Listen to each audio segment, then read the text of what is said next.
beberapa lembaga survei lain langsung menempati posisi pertama, puncak lembaga survei. Apa kemudian yang membuat Pak Prabowo bisa melesat sebegitu cepat? Banyak hal mungkin ya, banyak variabel yang menjadi penilaian masyarakat. Pertama mungkin kinerja Pak Prabowo sebagai Menteri Pertahanan, komitmen beliau terhadap tugas-tugas beliau sebagai Menteri Pertahanan, itu yang selama ini ditunjukkan oleh Pak Prabowo dalam tugasnya. Kemudian sikap Pak Prabowo tentu sebagai bawahan Presiden, yang selama ini kan banyak tuduhan dialamatkan kepada Pak Prabowo ketika Pak Prabowo bergabung dengan pemerintahan Pak Jokowi, ini bisa jadi duri dalam daging, kan begitu tuduhannya. Namun ternyata Pak Prabowo menunjukkan sikap yang gentle, sikap yang satria.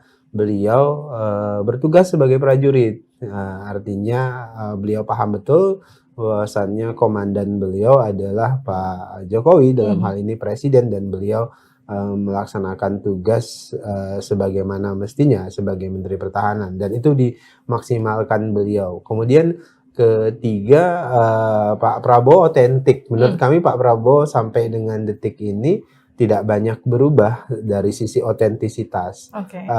Kalau Mbak Livi perhatikan, tentu Pak Prabowo kan sepi dari pencitraan misal di sosial media, sepi pencitraan di televisi, bahkan teman-teman mungkin kesulitan minta wawancara dan sebagainya terhadap Pak Prabowo. Memang karena beliau ingin fokus dalam tugas-tugas beliau sebagai Menteri Pertahanan, sehingga sedikit sekali ada pencitraan-pencitraan yang berlebihan. Nah, otentisitas itu menurut kami adalah kelebihan dari Pak Prabowo. Keempat, tentu ya kerja-kerja politik Partai Gerindra, dan kemudian pilihan kerjasama Partai Gerindra dengan banyak partai, dan kemudian Partai Gerindra dan Pak Prabowo sampai dengan detik ini bersikap terbuka dengan siapapun, dengan partai manapun. Itu prinsip dasar yang selalu diingatkan Pak Prabowo. Kita terbuka dengan partai manapun, dengan siapapun, dan jangan satu pun dari kader Gerindra yang pernah menjelekkan siapapun. Ini momentumnya rekonsiliasi, momen kolaborasi.